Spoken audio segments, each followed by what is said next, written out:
अतिशय अमानवीय आणि राक्षसीय पद्धतीने वैष्णवीला मारलंय त्यांनी, तिची हत्या केलेली आहे आणि त्यामुळे या हरामखोरांना मरेस्तोवर फाशी व्हावी हीच सगळ्यांची इच्छा आहे। देवेंद्रजी या राज्याचे मुख्यमंत्री आणि गृहमंत्री यांनी त्या ठिकाणी ज्या ॲक्शन्स घेतल्या त्या तुम्ही सगळ्यांनी बघितलेल्या आहेत। मी पहिल्या दिवसापासून सांगत होते, कोणीही असो, कितीही मोठा असो, कुणाच्या ताटात जेवणारा असो, पण त्याला सोडलं जाणार नाही।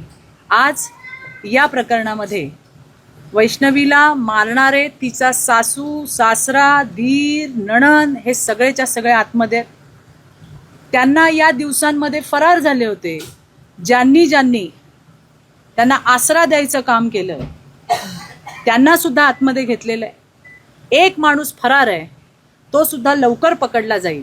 मला तर वाटतं की आणखीन चौकशी चालू आहे पोलिसांच्या। याच्यामध्ये जितके काही धागेदोरे पोलिसांना सापडत आहेत त्याच्यावरती कार्यवाही होईल, कुणालाही सोडलं जाणार नाही। मला तर अगदी असं म्हणायचं आहे की असं शिक्षा आणि अशी फाशी की कुणाचं धाडस झालं नाही पाहिजे। घरच्या लेकी बाळींवरती, सुनांवरती बोट लावायचं आणि त्यांना मारायचं। ज्या पद्धतीने म्हणजे तिला मारलं गेलं आहे, अमानुषपणे मारलं गेलं आहे। आज ज्यांचं लेकरू गेलं आहे त्यांच्या डोळ्यातलं पाणी खळत नाही आहे।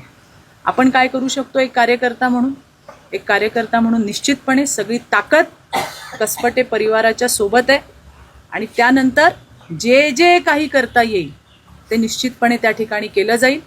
पोलीस अतिशय राईट ट्रॅकवरती आहेत। यामध्ये अजून चौकशा, अजून याच्यामधले जे कल्प्रिट्स आहेत त्या सगळ्यांना त्या ठिकाणी शासन होणार।